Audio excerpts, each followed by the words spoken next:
Diz assim a palavra do Senhor: Jerusalém, Jerusalém, que matas os profetas e apedreja os que te são enviados.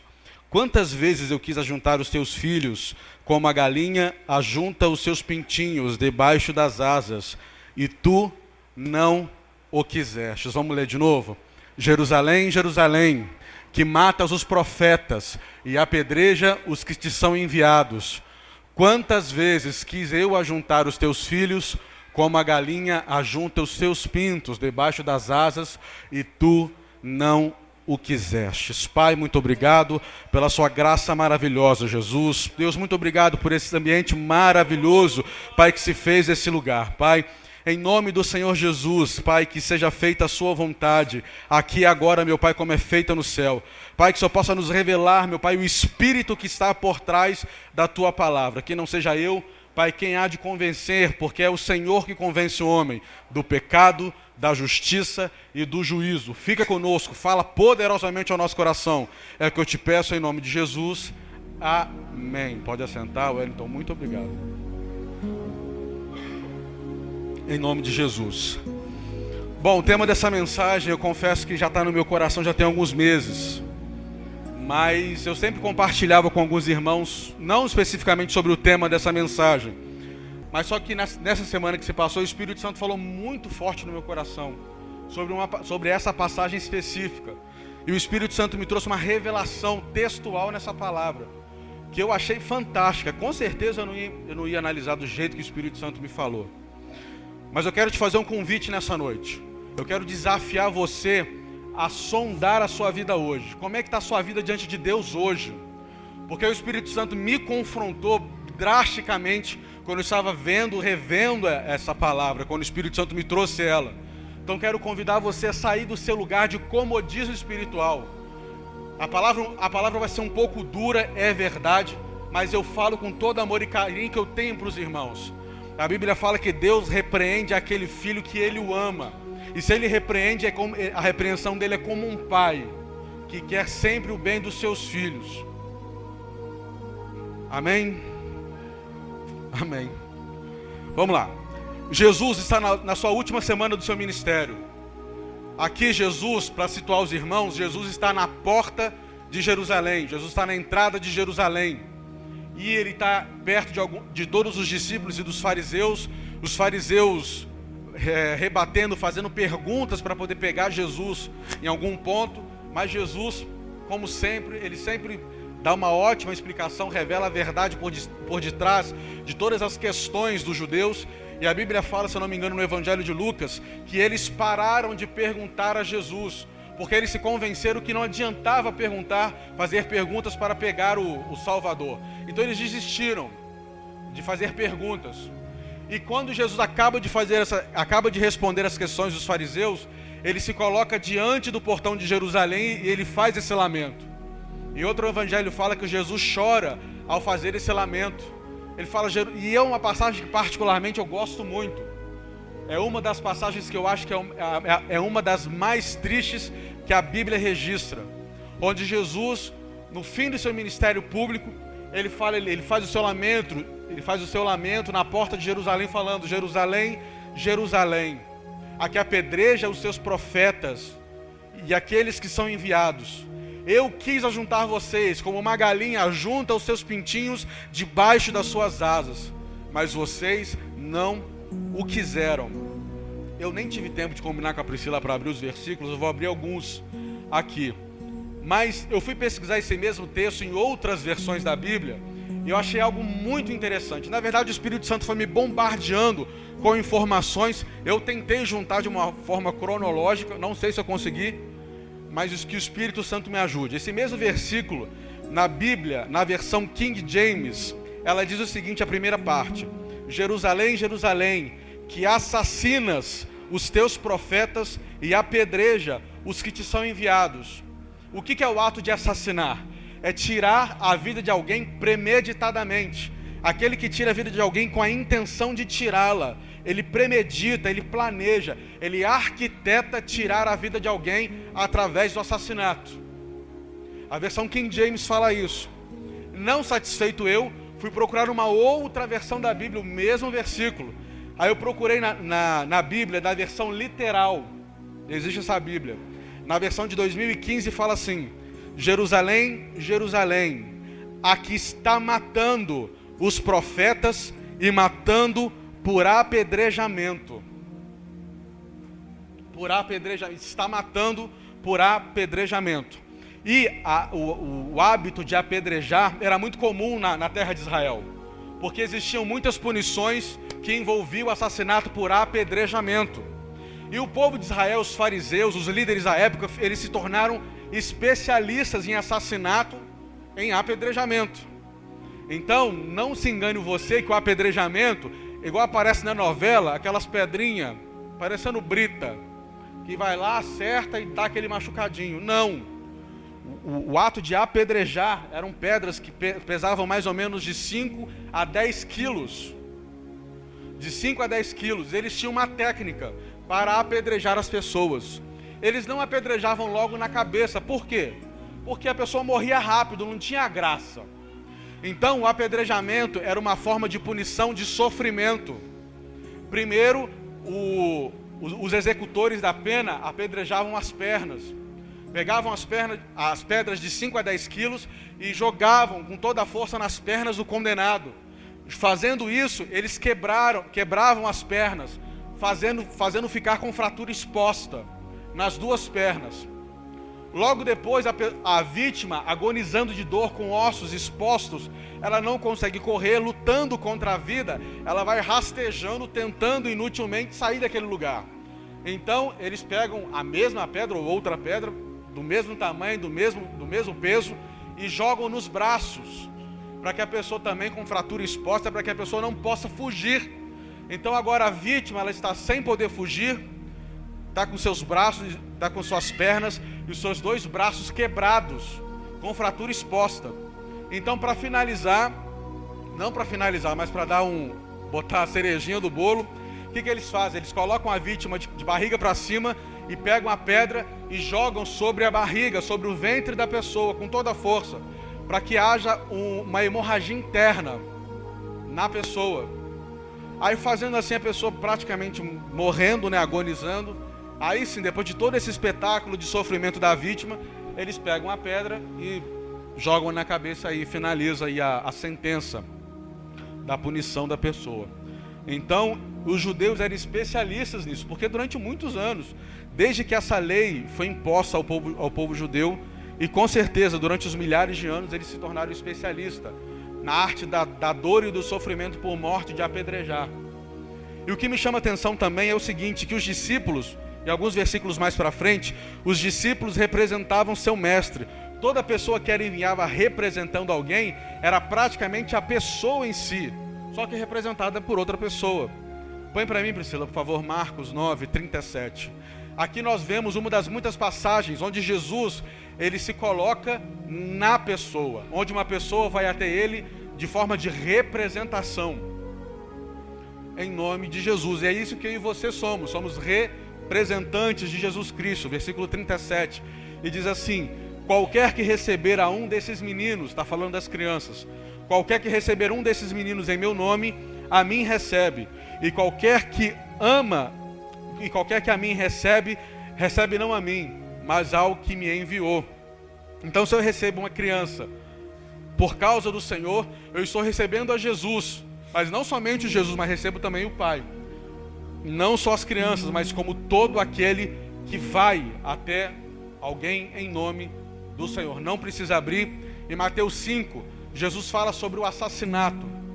Lá em Mateus 5, 21, 22 fala assim: dizem os antigos, não matarás. Porém eu vos digo, aquele que se encolerizar ou trazer ira ao coração do seu irmão sem motivo, será levado ao julgamento. Todo aquele que disser raca ao seu irmão, será levado até o juiz. E todo aquele que disser tolo, será passível ou condenado ao fogo do inferno. Então o que eu aprendo com isso? Quando eu provoco, quando Jesus fala a primeira parte, quando eu provoco a ira em alguém, quando eu estimulo a ira em alguém, eu sou passivo de julgamento, disse Jesus. Quando eu falo raca para alguém, raca era era uma expressão usada no Antigo Testamento. Era um insulto. Era a mesma coisa que falar para uma pessoa que você era cabeça de vento, cabeça oca. Era a mesma coisa. Então era um insulto na época. Poxa, a Priscila não colocou ali, nossa, ele é muito cabeça de vento. Mas não nesse sentido, mas no sentido de querer ofender aquela pessoa.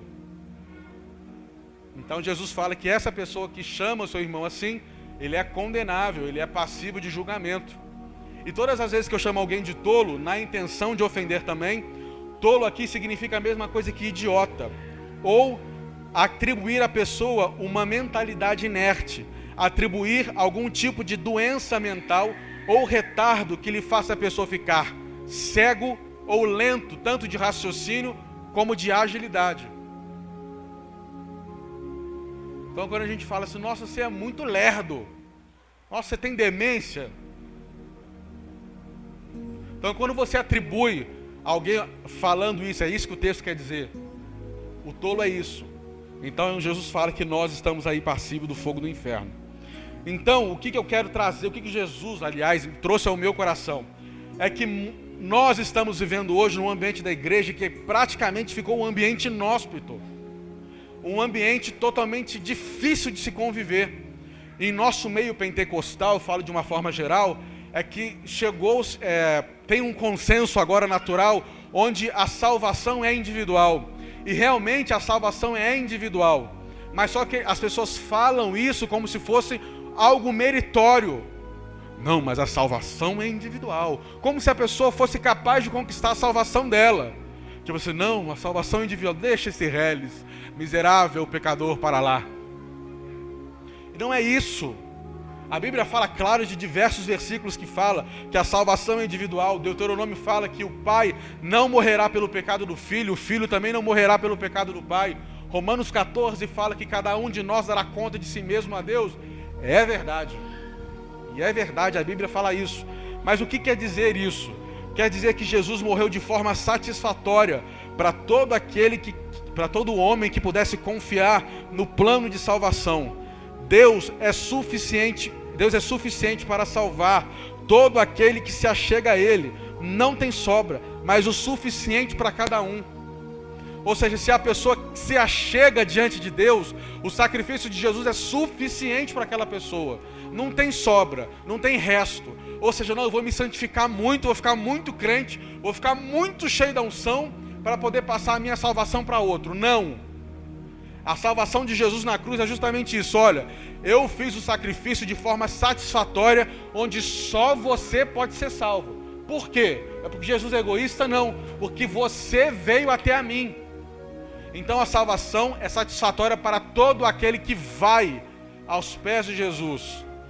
Então criou-se uma cultura infelizmente errada das Escrituras, onde fala-se, não, realmente a salvação é individual, como se a gente desprezasse o outro, como se a gente fosse melhor do que o outro só porque desfrutamos de uma, entre aspas, condição espiritual melhor.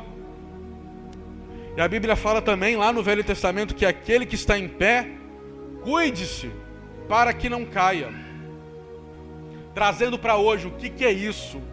Crentes hoje que pensam no seu próprio umbigo, crentes que só olham para baixo, crentes que só pensam na sua satisfação pessoal, crentes que só querem o seu prazer e ignoram o resto e todos os outros. O Espírito Santo me trouxe à memória que a igreja de hoje, não toda a igreja, mas boa parte dela, é como Sansão. Sansão foi gerado no ventre da mulher de Manoá com um único propósito: livrar o povo de Israel dos filisteus. Esse era o propósito do nascimento de Sansão. Mas Sansão, o que ele resolveu fazer? Eu vou satisfazer as minhas vontades, o meu desejo. O ministério que Deus resolveu para mim, fica para depois. O que importa é a minha vontade, é o que eu quero fazer, é a minha satisfação. A obra de Deus, a igreja do Senhor, os irmãos ficam para depois. Isso é muito claro quando a gente lê o livro de Juízes. A partir do capítulo 13, Sansão, ele literalmente colocava em primeiro lugar as suas satisfações pessoais. E o ministério que Deus reservou para ele ficava para depois, literalmente. Sansão livrava e julgava o povo de Israel nas suas horas vagas. E é isso que o povo de Deus faz hoje. Os crentes hoje, claro que não são todos, os crentes hoje têm tempo para tudo, mas não tem tempo de servir a igreja do Senhor e não tem tempo de fazer a obra do Senhor. A missionária Valéria, terça-feira, pregou uma mensagem assim, do céu, sim, do céu. E na ministração dela, ela falou que nós temos que servir ao Senhor indo lá fora. E é verdade, tem que ir lá fora mesmo. Tem que falar do Evangelho, falar de Jesus, mandar a Bíblia no povo. Mas também os crentes, os obreiros, os trabalhadores, têm que servir a igreja também. Tem que servir aqui também, tem que servir aqui e tem que servir lá fora. Porque não sei se você sabe, irmão, a pessoa que está do seu lado, ela é a habitação do próprio Deus. Então quando você recebe os obreiros que ficam na porta, ou os obreiros que cantam ou que pregam, você está recebendo aquele que está portando dentro dele o poderoso Deus. Então quando a pessoa que está ali na porta recebe o irmão, não está recebendo um ser humano qualquer não, está recebendo a própria habitação do Senhor. Então quando você vê um crente ali, quando você vê um crente na rua aqui mesmo, trata ele dessa forma. Ele não é um irmãozinho, irmãzinha não. Ele é a habitação do próprio Deus. Hoje, a dificuldade hoje é enxergar Deus no outro. Antigamente, no tempo de Jesus, era enxergar Deus em Jesus. A dificuldade hoje é enxergar Deus no outro. Porque se eu e você tivermos essa visão que Deus está no outro, eu trato o outro muito melhor. Se eu tiver essa concepção que Deus mora, habita dentro dele, eu deixo de fazer tantas coisas que eu já faço hoje. Em nome de Jesus. E o que eu quero dizer com isso? Que o ambiente, ele dita comportamento das pessoas. O povo segue o seu líder. O povo segue o seu líder. E infelizmente tem muita gente no nosso meio que só está seguindo liderança que não presta. Liderança errada. Infelizmente, sabe por quê? Porque o mal é muito mais chamativo do que o bem. Os nossos pastores são exemplos disso. Todo mundo que sabe, não preciso ficar rasgando cedo não. De quantidade de gente, de pessoas que foram ajudadas, que foram cuidadas, que foram tratadas por eles, por toda a igreja, mas na pessoa deles mais especificamente. E as pessoas chegaram num determinado momento da vida, seja lá por qual motivo também não interessa, ouvindo conselhos de outras pessoas, ouvindo o conselho de lideranças más. E falando aqui do nosso arraial, porque eu não posso falar do arraial dos outros. E infelizmente a nossa igreja, a nossa pequena igreja, a nossa pequena comunidade de Israel, ela infelizmente não tem seguido seus líderes espirituais. Não tem, é uma prova clara e fácil disso. Por exemplo, se os crentes, eu me coloco nesse meio também, se os crentes seguissem a pastora Edinalva, seriam os crentes de fé maravilhosa, seriam crentes cheios de fé. Se os crentes seguissem o pastor Ederson, seriam crentes cheios do Espírito Santo. Se os crentes seguissem a missionária Valéria, seriam excelentes missionários. Se os crentes me seguissem, seriam obreiros pau para toda a obra. Agora vocês olham, analisam, pensam se vocês seguem, ou as pessoas que não estão aqui seguem seus líderes ou não. E a gente rala, e a gente sua, e a gente... Irmãos, não é porque eu não estou aqui que eu não falo com o pastor, não. Todas as vezes que eu tenho oportunidade, eu falo, pastor, quando eu fiquei fora esse mês passado, pastor, como é que está a igreja? Como é que está o povo? Como é que estão os obreiros? Como é que o senhor está? Como é que estão aquelas bênçãos lá em nome de Jesus? Tá bem, filho, tá bem. Mentira, pastor, não tá bem nada. Eu conheço aquele povo. Fala a verdade. Não, tá tudo bem, tá tudo bem. Então, infelizmente, as pessoas seguem seus líderes. E a gente gasta, uma boa liderança gasta muito tempo para formar um discípulo. Gasta meses, se não gastar anos, para formar um bom discípulo. Agora, põe um líder ruim. Dias, semanas. Por quê? Porque o mal é muito mais atraente, o mal é muito mais gostoso. Por quê? Por causa da nossa natureza ruim que está aqui dentro. Sansão, e o exemplo dele foi uma desgraça para toda a nação. Depois dele, houve casos de estupro na nação de Israel, um caso de esquartejamento na nação de Israel. Depois do exemplo da liderança de Sansão, houve guerra interna, guerra civil dentro da nação de Israel, tudo por causa do excelentíssimo exemplo de Sansão. Meu irmão, se Deus te levantasse hoje como líder, que tipo de liderança você vai exercer no meio do seu povo? Que tipo de liderança é? Ontem eu estava conversando com a Patrícia falou assim, falando da igreja, como é que são os desafios de lá. É uma igreja nova, né, e eles estão inseridos lá, então Deus quer fazer muitas coisas através deles. E ela fala assim, nossa, Diogo, eu fiquei 1 ano e meio na igreja, como eu aprendi, como eu cresci. E Deus arrancou ela 1 ano e meio quando ela veio para cá. Eu achei pouco tempo, né, deles terem saído daqui. Eu acho que eles deveriam ficar mais, para aprender mais. Mas Deus achou suficiente 1 ano e meio. Por quê? Por causa dos decretos eternos de Deus, precisava sair no tempo que eles saíram. Eu particularmente achei pouco tempo, mas Deus já achou que foi o tempo certo. E se Deus arrancar você daqui e te colocar em outro lugar, como é que faz? Você está pronto para assumir outro lugar, outro ministério? Ou não? Pensa aí, irmãozinho. Pensa aí. Então, deixa eu falar um negócio para vocês, irmãos. A nossa igreja, ela tem problemas? Claro que tem, toda igreja tem. Mas a nossa igreja, ela está muito melhor do que muitas igrejas por aí que eu conheço. Muito! Olha, o crente mais requenguela daqui, o crente mais meia boca, dá show em alguns crentes aí fora. Olha que o crente mais requenguela, hein? Mais fraquinho, mais assim, dá show. Sabe por quê? Porque eu recebo mensagens no meu telefone de gente desesperada. Fala assim, Diogo, eu tenho chamado pastor, uma mulher, né? Eu tenho chamado pastoral, mas a igreja onde eu congrego, as pessoas não querem deixar eu ser pastora, porque eles acreditam que mulher não pode ser pastora. Diogo, me ajuda, porque eu quero fazer isso, mas a igreja não me deixa. E não é 1, nem 2, nem 3 mensagens não, tá? Muitas mensagens que eu recebo de pessoas que querem exercer, querem viver o evangelho de forma livre, mas seus líderes as aprisionam. Não, você não pode, você não pode.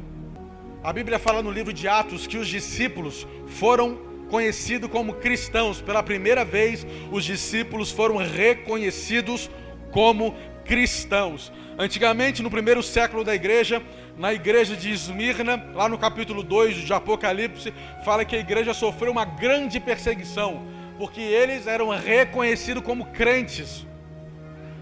E se instaurar uma perseguição hoje, será que o governo, vamos supor que o Bolsonaro caia, vamos supor que o Mourão também morre, chega lá um homem doido, daqui a 4 anos, não sei. Começa uma perseguição aí. Será que na sua vida hoje, será que na sua forma de viver, será que nas suas redes sociais, será que na sua vida particular, condena você como um cristão? Será que a polícia vai chegar na sua casa, vai achar que a sua casa é uma casa de crente? Ou não? Porque antigamente os crentes do primeiro século, Roma, os soldados romanos entravam na casa dos crentes e sabia que a casa ali era a casa de crente. Era a casa de crente. Então, vou te fazer uma pergunta, você guarda para você, em nome de Jesus. E se Jesus chegasse para você no seu quarto, quando você estiver orando, dentro da sua devocional, e falasse assim com você: meu filho, minha filha, você não é crente. Você acha que você é crente, mas você não é. O seu comportamento está influenciando pessoas para terem uma conduta errada. Você não é crente, você não é crente. E se Jesus apontasse o dedo no seu nariz santo e falasse isso: você não é crente, não se engane, você não é crente. Eu convido a você a fazer um retrocesso no ano de 2018. Vamos voltar, vamos fazer uma viagem no seu ano de 2018. Vamos ver se você viveu como um verdadeiro cristão. Priscila, põe para mim, por favor, o livro de Atos, capítulo 2. Porque a gente só pode fazer uma comparação se tiver um exemplo bom. Se a gente quiser comparar um ruim com um bom, temos que botar os dois paralelamente para saber quem que está certo e quem que está errado. O livro de Atos fala da igreja do Senhor, a igreja primitiva, a primeira igreja. Versículo 41, por favor. Do 41 ao 47. Vou até ler nessa versão aqui. 41. Vamos lá, vamos ver se a sua vida é igual à vida dos crentes do primeiro século. Porque a igreja de Atos é a igreja modelo dos crentes de qualquer época. Vamos lá. De sorte que foram batizados e de bom grado receberam a sua palavra. E naquele dia agregaram-se quase 3.000 almas. Quantos crentes você trouxe para Jesus no ano de 2018? Quantos crentes se renderam aos pés de Jesus por causa da sua pregação, por causa do seu testemunho? Quantos? A Bíblia fala que a pregação de Pedro, que não durou nem 10 minutos, 3.000 almas. Vamos lá, 42. E perseveraram na doutrina dos apóstolos, e na comunhão, e no partir do pão e das orações. Perseveraram na doutrina, ou seja, foram fiéis nos ensinamentos dos apóstolos. Irmão, seja sincero com você mesmo, porque Jesus sabe de tudo. Porque tem muita gente que se engana. Durante muitos anos, eu me enganei na minha vida religiosa. Eu era religioso, eu não tenho medo de falar isso não. Eu era religioso. Havia temor. Volta para mim, Priscila, por favor. E perseveraram na doutrina dos apóstolos. Essa igreja aqui é conhecida como uma igreja que tem palavra. E palavra, que senta o cipó na moçada. Eu já perdi quantas vezes de mensagem de exortação eu já ouvi aqui. Eu estou aqui tem uns 3 anos já. E a gente olha, a gente observa que tem crente que vive a mesma vida desde quando eu entrei aqui até agora. Sinal que não está perseverando na doutrina dos apóstolos, na doutrina que os pastores pregam. Sabe por quê? Porque você se convenceu que a vida que você leva já é o suficiente. Você já se convenceu, não. Eu vou à igreja, não vou todo culto não, mas eu vou à igreja, vivo a minha vida assim. Não é aquela coisa assim, nossa, mas vivo, dou minha oferta, dou meu dízimo, tá bom. Tá bom. Deixa eu te falar uma coisa. Tem uma parábola que Jesus fala o seguinte. Se eu não me engano, é a parábola dos talentos, se eu não me engano. Jesus distribui 4 moedas para um, 2 para outro e 1 para outro. E os 2 primeiros multiplicaram essas moedas. E o terceiro falou que não ia multiplicar. Não quis multiplicar. E Jesus fala o seguinte, que aqueles que servem a Deus, não é essas palavras, mas de forma que você possa entender. Aquele que serve a Deus estritamente porque Deus mandou, cumpre uma ordem estritamente porque Deus mandou, essa pessoa, ela é condenável para o inferno. Como assim? Trazendo para hoje. Vamos supor que Deus te coloca responsável por uma função na igreja. Vamos supor que Deus coloca um ministério na sua mão. O ministério tem 10 pessoas. Tem 10 pessoas. Então você é responsável para cuidar dessas pessoas. Passa-se 2 anos e você continua com aquelas 10 pessoas. Uma pessoa pode falar assim, nossa, realmente você ou qualquer pessoa foi muito boa, porque você preservou as 10 pessoas. E estamos vivendo num tempo que pessoas saem, pessoas vêm, e você conseguiu manter essas 10 pessoas. Se Jesus me julgasse, se eu fosse essa pessoa, Jesus falaria na minha cara que eu não serviria para ser bom servo. Por quê? Porque eu servi apenas porque Ele mandou. Eu não fui além. Então quando você é um servo obediente, quando você é um servo onde só faz o que te pede, para Deus você não serve para nada. Não, naquele grande dia a gente vai ver muito isso. Não, Senhor, eu fui na igreja. Eu fui terça, quinta, domingo de manhã e domingo de noite. Eu fui, Senhor, dei meu dízimo, dei a minha oferta, fui nos eventos da igreja. Aí por que eu vou ser condenado? Porque você fez apenas o que foi pedido. Você não foi além. Outro exemplo mais fácil. Para os irmãos que têm carro.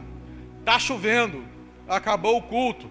Você pega o seu carro, vai para casa, vai para qualquer lugar. Aí você vê aquele irmãozinho na chuva. Aí você vai lá, Pai do Senhor, e vai embora. Deixa o irmãozinho na chuva. Você tem a obrigação de levar o irmão no seu carro? Não, não tem obrigação. Mas quando você coloca o irmãozinho no seu carro, seja chovendo ou não, você fez mais do que te pediram. A sua obrigação é vir no culto, cultuar a Deus. Você fez sua obrigação.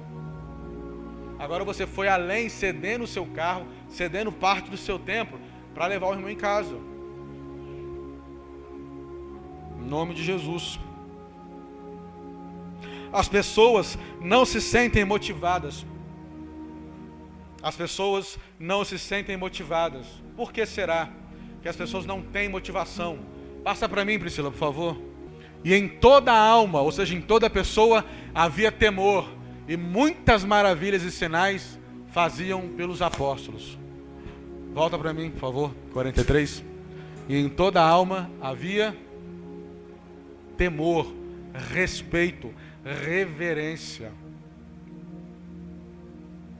Culto domingo à noite. Eu estou falando aqui, irmãos, porque eu estou pregando para o povo daqui. Essa aqui é a minha igreja, então essa é a mensagem que Deus mandou para cá. Domingo à noite, antes de começar, 6:50, cadê o povo? O culto começa às 7 horas, cadê o povo? Cadê o temor? Cadê a reverência? Te garanto que se você recebe uma notícia de um amigo, de um parente que você gosta, vou na sua casa aí. Te garanto com toda a certeza do mundo, te garanto, que as mulheres da casa do Senhor arrumam a casa, passa pano, passa aquele negócio que brilha no chão, que esqueceram, arruma a casa. Se tem criança em casa, não põe a mão aí, menino, que eu já varri esse negócio, já limpei. Fulano de tal vai vir aí. Para quê?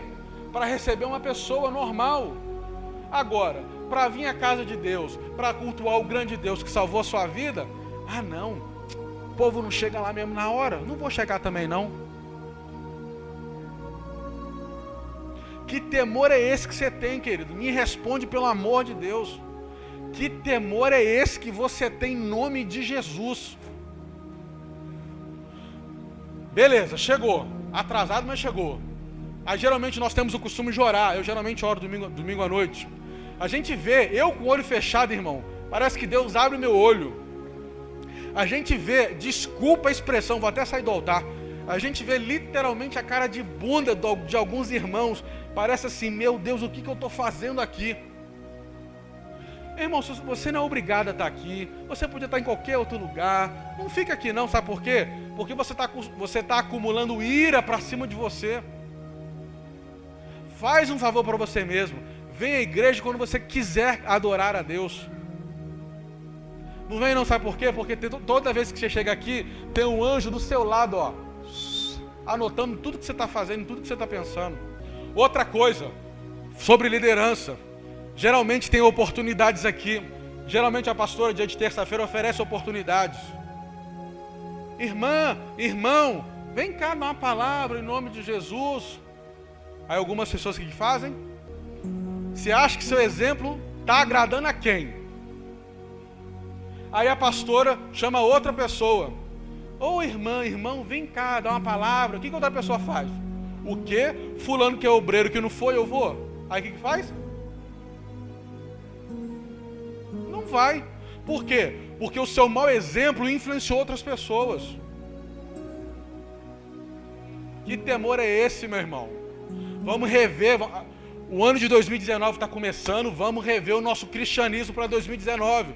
Sabe por quê? Porque eu estava comentando com o Júlio ontem, se eu não me engano, falando que o mesmo anjo que passou lá no Egito, na última praga, está dando um rolezinho aqui no Brasil. O mesmo anjo está dando um passeio aqui, ó. E para ele passar aqui, o anjo ele não matou as pessoas porque tinha marca do sangue. Lá, claro que isso era uma mensagem profética. Deixa eu te perguntar, você acha que só ímpio morreu em Brumadinho? Deixa eu te perguntar, você acha que só ímpio morreu lá no Flamengo? Se eu te perguntar, você acha que só ímpio morreu lá no desastre que teve no Rio de Janeiro, onde uma árvore caiu e matou um monte de gente? E quem te falou que você vai viver para sempre? E quem te falou que se tiver uma desgraça, Deus vai te salvar? Quem te falou? Quem te prometeu isso? Me fala, quem foi que te prometeu isso? Vamos lá. Próximo. E todos os que criam estavam juntos e tinham tudo em comum. E todos estavam juntos. Ainda não teve evento aqui, mas ano passado tivemos alguns eventos. Dava para se contar nos dedos da mão do Lula, aquele que falta um dedo, quantos crentes estavam aqui da igreja para prestigiar o evento da igreja.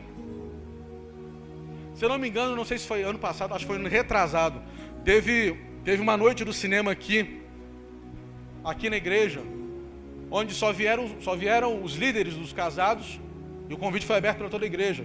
Só vieram os líderes dos casados. E veio um casal de fora. A igreja estava cheia, fizeram um monte de coisa para comer e tal, esperando que você viesse, mas você não veio. Aí o casal de fora, o casal que era ímpio, o casal que não é crente, veio. Aí quando eles chegaram, 15 minutos depois do horário marcado, aí o povo não chegou ainda não? Aí o pastor, tadinho, teve que calçar a cara. Não, porque aconteceu algum problema, né? Deve ter errado o horário, alguma coisa assim. Então estava ali, todos juntos. E tinham tudo em comum. Passa para mim. E vendiam suas propriedades e seus bens, e repartiam com todos, seguindo a cada um o que havia de necessário. Ou seja, as pessoas vendiam suas propriedades e doavam para aqueles que tinham necessidade. Irmão, quando chega na hora da oferta, é uma tristeza. A gente vê a cara de tristeza de alguns irmãos, parece que está dando um pedaço do braço. Quando chega na hora da oferta, a pessoa que está levando a salva, a gente vê nitidamente a cara de desânimo. Você, meu Deus do céu, isso aqui era o meu salão. Hoje, isso aqui era um churrasquinho que estava programando. Senhor, isso aqui era o cinema, Senhor. Quer aprender uma coisa nova? Lá em Malaquias 3 fala o seguinte, Deus falando: tragam todo o dízimo à casa do tesouro, para que venham sobre vós bênçãos sem medida, para lá. E se assim não o fizer, clamareis e eu derramarei bênçãos do céu sem medida, para lá. Quanto que é o dízimo? É 10% do que você ganha. Então se eu ganho 1.000, 10% de 1.000 é 100. Ok. Beleza. A Bíblia não fala trazei. A Bíblia fala trazei todos os dízimos. E a Bíblia não fala trazei todo o dízimo. O que é trazei todos os dízimos? É o meu dízimo, é o seu dízimo, é o seu dízimo, é o seu dízimo, é o dízimo de todos.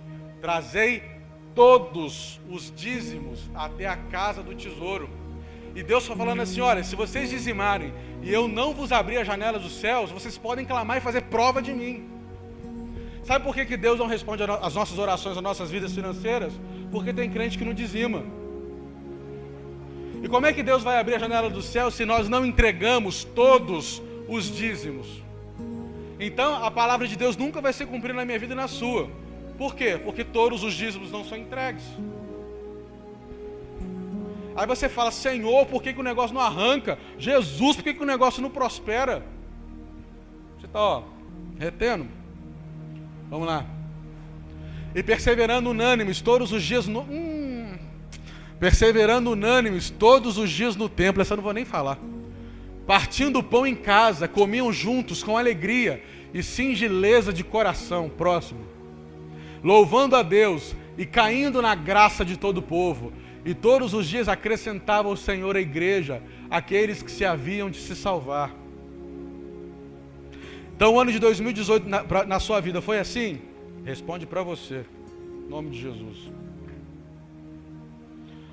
Em Atos 4:32, não precisa abrir, fala assim: e era um coração e alma da multidão dos que criam. E ninguém dizia que alguma coisa que possuía era sua própria, mas todas as coisas lhes eram comum. O que é isso? Se tivesse um irmão que veio à igreja, começou a chover, meu irmão, toma meu guarda-chuva, é seu, toma. Não, é seu. Você vê, toma, é seu, é seu. Desse desprendimento de coração. Agora, quando fala que tem algum tipo de campanha aqui, a oração do crente: Senhor, em nome de Jesus, Senhor, não fala que é comigo não, Senhor, afasta de mim essa voz dos infernos que vem em mim, em nome de Jesus. É isso. Então, a Bíblia fala que o Espírito Santo convertia e colocava os crentes na igreja de Jerusalém, porque eram crentes unidos e com o mesmo propósito. Responde só para você: existem muitos crentes aqui no bairro Progresso, ok? Existe, porque tem muitas igrejas aqui. Quem convence do pecado é o Espírito Santo, certo? Certo. E por que o Espírito Santo não está crente para essa igreja?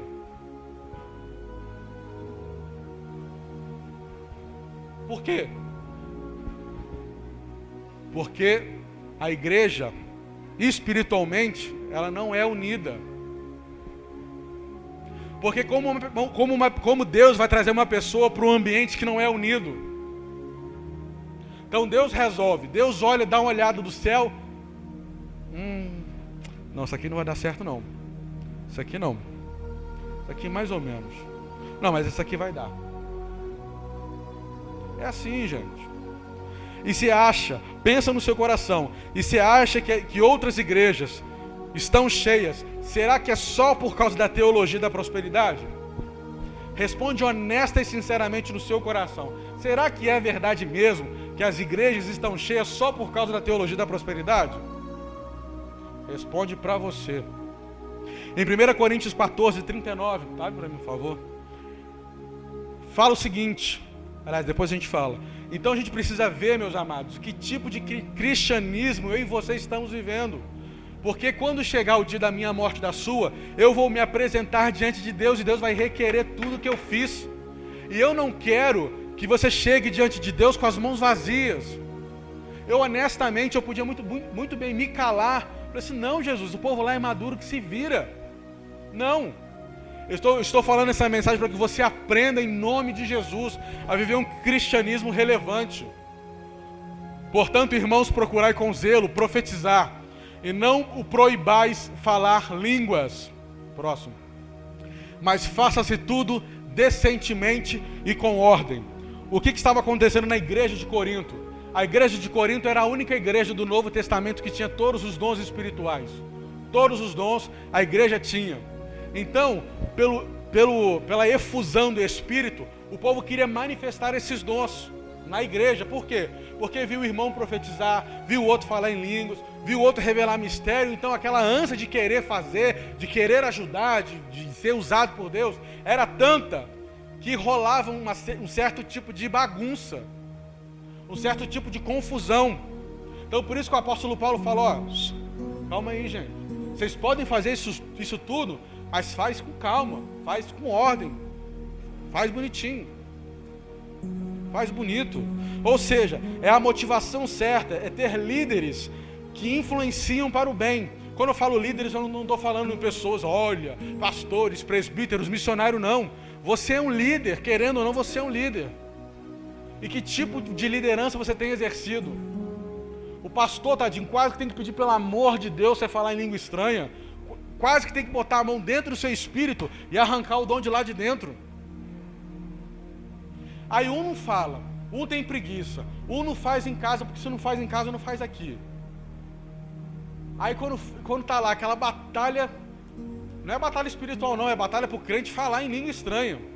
É aquela batalha, aquela luta, e quando consegue, tá na hora de ir embora. Tá na hora de ir embora. Então, o mover do Espírito era tão tremendo que Paulo teve que falar com os irmãos. Irmãos, vocês podem se manifestar no Espírito, mas façam de modo que tenha ordem. Não do jeito bagunçado que vocês estão fazendo, não.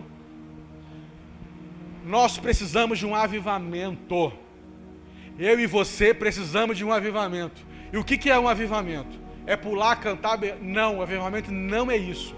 O avivamento do Espírito Santo é você ter consciência do seu pecado. É isso. Você nota-se uma pessoa cheia do Espírito Santo, uma pessoa que sabe o seu lugar de pecador. Eu estava lendo um testemunho do avivamento da Argentina. Tinha um jovem que estava orando no meio do mato durante meses. Estava orando, Jesus me enche, Jesus me enche. Jesus, eu quero ser usado, eu quero. De repente, de madrugada, o Espírito Santo toma um jovem lá. Ele era seminarista, fazia um seminário ali em Buenos Aires. E o Espírito Santo veio nele, tomou ele de forma assim poderosa. Ele não falou em línguas, ele não viu anjo, não viu nada. O testemunho desse jovem falava que ele ficou tão aterrorizado com a presença de Deus, ele ficou tão desesperado com a presença santa de Deus, que ele saiu correndo, porque ele viu em si o quão ele era pecador, o quanto ele era miserável, o quão ele sentia nojo dele mesmo por causa da presença de Jesus. E no testemunho fala que ele saiu correndo do mato e foi para o alojamento, ele nervoso, saiu batendo porta, desesperado, ele falando: não Senhor, não chega perto de mim que eu sou imundo, não chega perto de mim que eu sou imundo, não chega. Mas só que ele pediu para o Senhor chegar e ele chegou. E o jovem foi para o alojamento e o Espírito Santo foi com ele. E a presença de Deus foi tão aterradora naquele alojamento que as pessoas acordaram chorando em prantos, convictas do seu pecado. Elas começaram a chorar. E tinha uma menina no alojamento, o testemunho fala, que ela não queria expor o seu pecado, não queria expor a sua vida de pecado. O que ela fez? Ela, desesperada, ela arrumou as suas roupas, colocou na mala e saiu correndo com a roupa do corpo. De tão aterradora foi a experiência que eles tiveram com o Espírito Santo. É esse tipo de avivamento que eu e você temos que experimentar. Não é grito, não é barulho, é saber quem eu sou diante de Deus. Porque quando eu sei quem eu sou diante de Deus, eu deixo de fazer muitas outras coisas. Qual foi a última vez que você chorou em oração em Deus, pedindo perdão pelo seu pecado?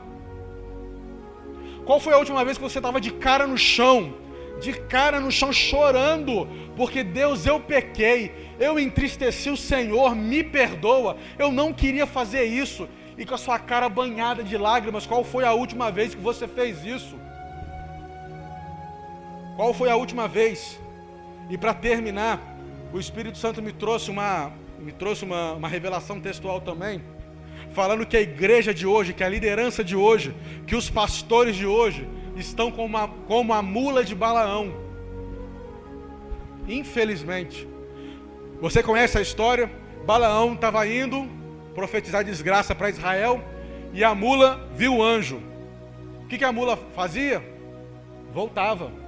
E Balaão espancava a mula. A Bíblia fala que ele espancava a mula. Espancava e o anjo ia embora. Ele pegava outro caminho. E quando a mula viu o anjo, a mula ficava doida, desesperada, porque ela não queria ir perto do anjo, e ela voltava. E Balaão surrava a mula. Aí eu falei: Jesus, o que isso quer dizer? Quer dizer que os líderes da minha casa estão como essa mula. Balaão é o povo. Os pastores, os líderes são a mula. Os pastores estão evitando o caminho que o meu povo quer trilhar.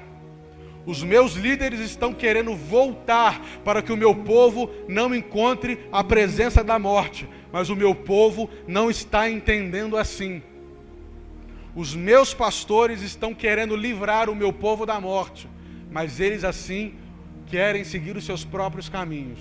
Nós, irmãos, ficamos preocupados com a sua vida espiritual, com a sua vida de oração. Por isso que o pastor pediu para fazer essa tabela de oração. Não foi porque o pastor quer controlar a sua vida espiritual, não, pelo amor de Deus. É porque o pastor, olha o desespero do seu pastor, da sua pastora. O seu pastor colocou uma imposição para que você seja crente, para que você leia a Bíblia, para que você ore, para que você jejue. O seu pastor não quer dar conta da sua vida espiritual não, porque você vai dar conta é para Deus, não é para ele não é para mim não. Olha o desespero que o seu pastor está fazendo. Já conversamos sobre coisas mirabolantes. Sabe para quê? Para que você não fique afastado da igreja. Eu nem devia estar falando isso. Já pensamos de um tudo para que você venha frequentemente à igreja.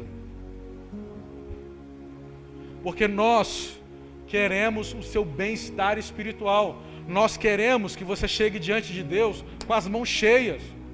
Sabe por quê? É porque Deus vai requerer a alma de vocês de mim também. Quando eu chegar lá diante do Senhor, a Bíblia fala que a quem muito é dado, muito será pedido, será questionado. Jesus vai chegar para mim: Diogo, o que você fez em favor do meu povo, lá na Igreja do Progresso? Então, é puxado para você? Com certeza é. Mas você só vai dar conta da sua vida. Eu, os pastores, a missionária, outros líderes que virão, vamos dar conta da minha vida e da vida de cada um que está sentado aqui. Se você não quer vir à igreja, irmão, não venha. Não venha. Venha à igreja para você louvar a Deus, para cultuar a Deus. Mas como você não vem para querer adorar e cultuar a Deus, venha assim mesmo. Quem sabe no meio do caminho você empolga e passa a louvar a Deus e passa a cultuar a Deus. Né? Fica de pé em nome de Jesus. Não é uma mensagem para... Por favor, pastor. Não é uma mensagem para afrontar você. Não é uma mensagem para falar que você é menor, para falar que você não é importante. Pelo contrário, é uma mensagem para falar que você é super importante. Em nome de Jesus. Que você se atente, querido. Você pode não admitir, mas dentro de você pode existir um coração de pedra. Pode existir um coração de pedra que está resistindo à pregação do Evangelho. Eu não sei se você já reparou quantos anos você está vivendo a mesma vida espiritual que você está vivendo. E você não muda, você não rompe, você não vai. Por quê? Porque a semente que é lançada não está sendo fértil, não está frutificando aqui. Por quê? Porque o terreno que está aqui dentro é ruim. Está cheio de pedra, pedregulho. E a Bíblia fala no livro de Jeremias que eu tirarei o seu coração de pedra e colocarei um coração de carne. Deus vai impor isso? Não vai. Só se você quiser.